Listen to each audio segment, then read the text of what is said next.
ರಾಜ್ಯ ಕಾಂಗ್ರೆಸ್ ನಾಯಕತ್ವ ಕದನಕ್ಕೆ ಸ್ಫೋಟಕ ಟ್ವಿಸ್ಟ್ ಸಿಕ್ಕಿದೆ.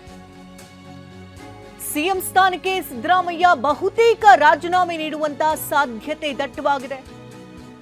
ಅಧಿಕಾರ ಹಂಚಿಕೆ ಸೂತ್ರದ ಪ್ರಕಾರ ರಿಸೈನ್ ಮಾಡುವಂತ ನಿರ್ಧಾರವನ್ನ ಸಿಎಂ ಕೈಗೊಂಡ್ರ. ಇಂದು ಸುದ್ದಿಗೋಷ್ಠಿಯನ್ನ ಕರೆಯಲಿದ್ದಾರೆ ಸಿಎಂ ಸಿದ್ದರಾಮಯ್ಯ. ರಾಜೀನಾಮೆ ನಿರ್ಧಾರವನ್ನ ಈ ಸುದ್ದಿಗೋಷ್ಠಿಯಲ್ಲೇನಾದ್ರೂ ಪ್ರಕಟಿಸ್ತಾರಾ ಅನ್ನುವಂತಹ ಕುತೂಹಲ. ಸುದ್ದಿಗೋಷ್ಠಿಯಲ್ಲಿ ಮಹತ್ವದ ವಿಷಯವನ್ನ ತಿಳಿಸಲಿದ್ದಾರೆ ಸಿಎಂ. ರಾಜ್ಯ ರಾಜಕಾರಣದ ಹಲವು ವಿಷಯಗಳ ಬಗ್ಗೆ ಇವತ್ತು ಸುದ್ದಿಗೋಷ್ಠಿಯನ್ನ ಕರೆದಿರುವುದರಿಂದಾಗಿ ಎಲ್ಲರ ಚಿತ್ತ ಇವತ್ತು ಸಿಎಂ ಸಿದ್ದರಾಮಯ್ಯನವರ ಸುದ್ದಿಗೋಷ್ಠಿಯತ್ತ ನೆಟ್ಟಿದೆ. ಬಹುತೇಕ ಸಿಎಂ ಸಿದ್ದರಾಮಯ್ಯನವರು ರಾಜೀನಾಮೆ ನೀಡುವಂತಹ ಸಾಧ್ಯತೆ ಇವತ್ತು ದಟ್ಟವಾಗಿದೆ ಅಂತ ಹೇಳಲಾಗ್ತಾ ಇದ್ದು, ನಾಳೆ ಗುರುವಾರ ಬ್ರೇಕ್ಫಾಸ್ಟ್ ಮೀಟಿಂಗ್ ಕೂಡ ಕರೆದಿದ್ದಾರೆ. ಇವತ್ತು ಸುದ್ದಿಗೋಷ್ಠಿಯಲ್ಲಿ ಏನೆಲ್ಲ ಮಾಹಿತಿಗಳನ್ನ ಹಂಚಿಕೊಳ್ತಾರೆ ಸಿಎಂ ಸಿದ್ದರಾಮಯ್ಯ ಅನ್ನುವಂತಹ ಕುತೂಹಲ ಮೂಡ್ತಾ ಇದೆ. ನಿನ್ನೆಯಷ್ಟೇ ಬೆಂಗಳೂರಿಗೆ ಸಿಎಂ ಸಿದ್ದರಾಮಯ್ಯ ವಾಪಸ್ಸಾಗಿದ್ದಾರೆ. ಒಂದೇ ಕಾರ್ನಲ್ಲಿ ಜಮೀರ್ ಹಾಗೆ ಪೊನ್ನಣ್ಣ ಅವರು ಕೂಡ ಬಂದಿದ್ದಾರೆ. ಮಹದೇವಪ್ಪ, ಕೃಷ್ಣ ಬೈರೇಗೌಡ ಎಲ್ಲರೂ ಕೂಡ ರಾಜ್ಯಕ್ಕೆ ವಾಪಸ್ ಆಗಮಿಸಿದ್ದಾರೆ. ಅವರ ಆಪ್ತೇಷ್ಟರು ಯಾವುದೇ ಕಾರಣಕ್ಕೂ ಕೂಡ ನೀವು ರಾಜೀನಾಮೆಯನ್ನು ಕೊಡಬೇಡಿ, ನಾವು ಹೈಕಮಾಂಡ್ ಜೊತೆ ಅಥವಾ ರಾಹುಲ್ ಗಾಂಧಿ ಜೊತೆ ಮನವೊಲಿಸುವಂತಹ ಪ್ರಯತ್ನವನ್ನು ಮಾಡ್ತೀವಿ, ಅವ್ರ ಜೊತೆಗೆ ಮಾತನಾಡ್ತೇವೆ ಅಂತ ಹೇಳ್ತಿದ್ದಾರೆ. ಆದರೆ ಸಿದ್ದರಾಮಯ್ಯನವರು ಮಾತ್ರ ಇದಕ್ಕೆ ಸುತಾರ ಒಪ್ಪಿಲ್ಲ. ರಾಹುಲ್ ಗಾಂಧಿ ಹೇಳಿದಂಥ ಮಾತನ್ನ ನಾನು ಯಾವುದೇ ಕಾರಣಕ್ಕೂ ತಳ್ಳಿ ಹಾಕೋದಕ್ಕೆ ಸಾಧ್ಯವಿಲ್ಲ, ನಾನೇನು ಬೇಕೋ ಅದನ್ನು ಮಾಡ್ತೀನಿ, ನೀವೇನು ಮಾತನಾಡಬೇಕೋ ಅದನ್ನು ಮಾತನಾಡ್ಕೊಳ್ಳಿ ಅಂತ ಸಿಎಂ ಸಿದ್ದರಾಮಯ್ಯರು ಹೇಳಿದ್ದಾರೆ ಅಂತ ಹೇಳಲಾಗ್ತಾ ಇದೆ. ಇನ್ನು ದೆಹಲಿಯಲ್ಲಿ ಡಿ.ಕೆ. ಶಿವಕುಮಾರ್ ಉಳ್ಕೊಂಡಿದ್ದು ಇವತ್ತು ಮಧ್ಯಾಹ್ನ 3:30ಕ್ಕೆ ಬೆಂಗಳೂರಿಗೆ ಡಿ.ಕೆ. ಶಿವಕುಮಾರ್ ವಾಪಸ್ ಬರ್ತಿದ್ದಾರೆ. ಡಿ.ಕೆ. ಸುರೇಶ್ ನಿವಾಸದಲ್ಲೇ ಡಿಸಿಎಂ ಈಗ ವಾಸ್ತವ್ಯವನ್ನು ಹೂಡಿದ್ದಾರೆ. ಇವತ್ತು ರಾಜ್ಯಕ್ಕೆ ವೇಣುಗೋಪಾಲ್ ಕೂಡ ಬರ್ತಿದ್ದಾರೆ, ಸುರ್ಜೇವಾಲಾ ಕೂಡ ಆಗಮಿಸ್ತಾ ಇದ್ದಾರೆ. ಸಚಿವರು ಹಾಗೂ ಶಾಸಕರ ಜೊತೆ ಇವತ್ತು ಚರ್ಚೆ ನಡೆಯುವಂತಹ ಸಾಧ್ಯತೆ ದಟ್ಟವಾಗಿದ್ದು, ರಾಜೀನಾಮೆ ಪ್ರಕ್ರಿಯೆ ಅಂತಿಮ ಹಂತಕ್ಕೆ ಈಗಾಗಲೇ ತಲುಪಿದ್ದು, ಬಹುತೇಕ ಸಿಎಂ ಸ್ಥಾನಕ್ಕೆ ರಾಜೀನಾಮೆ ನೀಡುವಂತಹ ಸಾಧ್ಯತೆಗಳು ಕೂಡ ದಟ್ಟವಾಗಿದೆ. ದೆಹಲಿಯಿಂದ ಬೆಂಗಳೂರಿಗೆ ಸಿಎಂ ಸಿದ್ದರಾಮಯ್ಯ ಆಗಮಿಸಿದ್ದು HAL ಏರ್ಪೋರ್ಟ್ಗೆ ಸಿಎಂ ಬಂದಿಳಿದಿದ್ದಾರೆ. HALನಿಂದ ಕಾವೇರಿ ನಿವಾಸಕ್ಕೆ ಸಿಎಂ ಸಿದ್ದರಾಮಯ್ಯ ತೆರಳಿದ್ದು, ಸಿದ್ದರಾಮಯ್ಯ ಜೊತೆ ಒಂದೇ ಕಾರಿನಲ್ಲಿ ಜಮೀರ್ ಹಾಗೆ ಪೊನ್ನಣ್ಣ ಹೊರಟಿದ್ದು, ಮತ್ತೊಂದು ಕಾರ್ನಲ್ಲಿ ಮಹದೇವಪ್ಪ ಹಾಗೆ ಕೃಷ್ಣ ಬೈರೇಗೌಡ ಪ್ರಯಾಣವನ್ನು ಬೆಳೆಸಿದ್ದಾರೆ. ಪಟ್ಟದಾಟದಲ್ಲಿ ಈಗಾಗಲೇ ಕ್ಲೈಮ್ಯಾಕ್ಸ್ ಹಂತವನ್ನ ತಲುಪಿದ್ದು ಬಿರುಗಾಳಿಯೇ ಎದ್ದಿದೆ. ನಿನ್ನೆಯಷ್ಟೇ ಸುದೀರ್ಘ 7 ಗಂಟೆಗಳ ಕಾಲ ಹೈಕಮಾಂಡ್ ಜೊತೆ ಚರ್ಚೆಯನ್ನ ನಡೆಸಿದ್ದಾಯಿತು.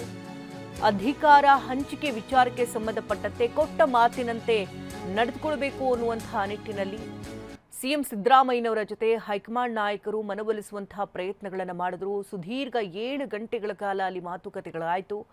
ಸಭೆಯಿಂದ ಹೊರಬಂದ ನಂತರ ಎಸಿ ವೇಣುಗೋಪಾಲ್ ಇದು ಕೇವಲ ರಾಜ್ಯಸಭೆಗೆ ಆಯ್ಕೆಯಾಗುವಂತಹ ಪ್ರಕ್ರಿಯೆಗೆ ಸಂಬಂಧಪಟ್ಟಂತೆ ಮಾತುಕತೆ ಅಂತ ಹೇಳಿದರೆ ಹೊರತು 7 ಗಂಟೆಗಳ ಕಾಲ ಏನು ನಡೀತು ಅನ್ನೋದ್ರ ಬಗ್ಗೆ ಒಂದು ಕ್ಲಾರಿಟಿಯನ್ನು ಕೊಡಲಿಲ್ಲ. ಆದರೂ ಕೂಡ ಎಲ್ಲರಿಗೂ ಗೊತ್ತಿರುವಂತಹ ವಿಚಾರ, ಸುದೀರ್ಘವಾದಂಥ 7 ಗಂಟೆಗಳ ಕಾಲ ಅಲ್ಲಿ ಚರ್ಚೆ ಆಗುತ್ತೆ ಅಂತಂದರೆ ರಾಜ್ಯಕ್ಕೆ ಸಂಬಂಧಪಟ್ಟಿದ್ದೆ ಅನ್ನೋದ್ರ ಬಗ್ಗೆ ನಿಶ್ಚಿತ. ಈ ಸಂದರ್ಭದಲ್ಲಿ ಸಿದ್ದರಾಮಯ್ಯನವರಿಗೆ ಸಾಕಷ್ಟು ಆಫರ್ಗಳನ್ನು ಕೂಡ ನೀಡಲಾಗಿದೆ ಅನ್ನೋದ್ರ ಬಗ್ಗೆ ಮಾಹಿತಿಗಳು ಕೂಡ ಸಿಗ್ತಾ ಇದೆ. ಅವರ ಪುತ್ರನಿಗೆ ಡಿಸಿಎಂ ಸ್ಥಾನವನ್ನು ನೀಡುವಂಥದ್ದು, ಪದತ್ಯಾಗ ಮಾಡಿ ಅನ್ನುವಂಥ ಸೂಚನೆಯನ್ನು ಹೈಕಮಾಂಡ್ ಕೊಟ್ಟಿದೆ ಅಂತ ಕೂಡ ಹೇಳಲಾಗ್ತದೆ. ದೆಹಲಿಯಿಂದ ಬೆಂಗಳೂರಿಗೆ ಸಿಎಂ ಸಿದ್ದರಾಮಯ್ಯ ಆಗಮಿಸಿದ್ದು, ಗುರುವಾರ ಸಿದ್ದರಾಮಯ್ಯ ಬ್ರೇಕ್ಫಾಸ್ಟ್ ಮೀಟಿಂಗ್ ಅನ್ನು ನಡೆಸ್ತಾ ಇದ್ದಾರೆ. ಸಚಿವರುಗಳಿಗೆ ಸಿಎಂ ಉಪಹಾರವನ್ನ ಆಯೋಜನೆ ಮಾಡುವಂತಹ ಸಾಧ್ಯತೆ ಕೂಡ ದಟ್ಟವಾಗಿದ್ದು, ಸಿಎಂ ಸಿದ್ದರಾಮಯ್ಯ ಅವರಿಂದ ವಿದಾಯ ಉಪಹಾರ ಕೂಟವಾಯಿತು ಅನ್ನುವಂತಹ ಸಂಶಯಗಳು. ಸಿಎಂ ಆಗಿ ಬ್ರೇಕ್ಫಾಸ್ಟ್ ಮೀಟಿಂಗ್ ಅನ್ನ ಗುರುವಾರ ಕರೆದಿರೋದ್ರಿಂದಾಗಿ ತಮ್ಮ ಆಪ್ತೇಷ್ಟಗಳಿಗೆ ಸಚಿವರುಗಳಿಗೆ ಉಪಹಾರ ಆಯೋಜನೆ ಮಾಡುವಂತಹ ಸಾಧ್ಯತೆ ಕೂಡ ದಟ್ಟವಾಗಿರೋದ್ರಿಂದಾಗಿ ಸಿಎಂ ಆಗಿ ಸಿಎಂ ಸಿದ್ದರಾಮಯ್ಯನವರಿಂದ ವಿದಾಯದ ಉಪಹಾರ ಕೂಟ ಇದು ಅಂತ ಅಂದಾಜಿಸಲಾಗ್ತಾ ಇದೆ. ಪಟ್ಟದಾಟ ಈಗಾಗಲೇ ಕ್ಲೈಮ್ಯಾಕ್ಸ್ ಹಂತಕ್ಕೆ ಬಂದಿರೋದ್ರಿಂದಾಗಿ ನಿನ್ನೆಯಷ್ಟೇ ಸುದೀರ್ಘ ಚರ್ಚೆಗಳಾಗಿದೆ ಹೈಕಮಾಂಡ್ ಜೊತೆಗೆ. ಒಂದಷ್ಟು ಸೂಚನೆಗಳನ್ನು ಕೊಟ್ಟಿರೋದ್ರಿಂದಾಗಿ ಸಿದ್ದರಾಮಯ್ಯನವರು ನಿನ್ನೆಯಷ್ಟೇ ವಾಪಸ್ ಬಂದಿದ್ದಾರೆ. ಮತ್ತೆ ದೆಹಲಿಯಿಂದ ರಾಜ್ಯಕ್ಕೆ ತಮ್ಮ ಕಾವೇರಿ ನಿವಾಸದಲ್ಲಿ ತಲುಪಿದ್ದಾರೆ. ಇವತ್ತು ಸುದ್ದಿಗೋಷ್ಠಿಯನ್ನು ನಡೆಸ್ತಾ ಇದ್ದಾರೆ ಸಿಎಂ ಸಿದ್ದರಾಮಯ್ಯನವರು.